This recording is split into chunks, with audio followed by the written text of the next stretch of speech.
Return, O Lord, deliver my soul. O save me for thy mercy's sake.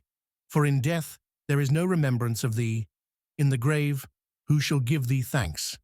Psalm 6, 4-5. David's plea intensifies in these verses. Having expressed his distress, he now appeals to God's intervention with increasing urgency. The progression reveals a man whose faith remains intact even as his circumstances deteriorate. Return, O Lord, suggests David experienced God's absence. This perceived distance isn't theological, but experiential. Though God never abandons his children, seasons exist when his presence feels remote. David's request acknowledges both this painful reality and his conviction that God can draw near again. The Hebrew word for return carries connotations of repentance or changing direction. David asks God to alter his apparent course of action. Such boldness stems not from presumption, but from an intimate knowledge of God's character. David knows the Lord is compassionate and responsive to sincere prayer. Deliver my soul moves beyond requesting God's presence to seeking specific action. The Hebrew word for deliver suggests rescue from danger or setting free. David sees his life as imperiled. "O save me for thy mercy's sake," reveals the basis of David's appeal. He doesn't claim personal merit or worthiness. He seeks salvation based on God's mercy. This anticipates the gospel message where salvation comes not by works of righteousness which we have done, but according to his mercy. Titus 3:5. Verse 5 presents a striking rationale for God's intervention. For in death there is no remembrance of thee. In the grave, who shall give thee thanks? David appeals to God's desire for glory and praise.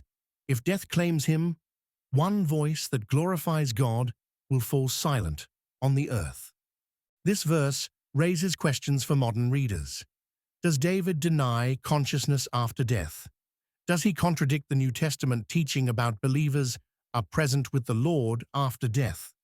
2 Corinthians 5:8. David uses a poetic expression in verse 5.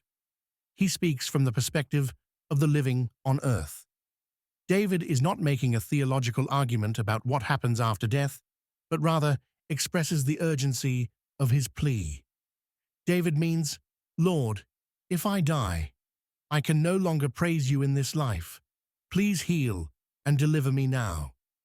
David doesn't contradict his conviction about the afterlife, which he confirms throughout Scripture. In Psalm 16, 9-11, David voices certainty that God won't forsake him in death, where hell denotes Sheol, the burial place, and that joy and existence persist in God's company. In Psalm 23, verse 6, David finishes this beloved psalm with an assertion of everlasting life. He looks forward to dwelling with the Lord in heaven. In 2 Samuel 12:22-23, David articulates a definite hope for life after death.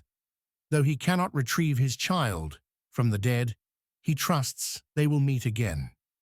For believers today, these verses offer profound guidance for spiritual distress. First, they validate direct, urgent prayer during times of crisis. David doesn't endure suffering in stoicism, but petitions God for relief.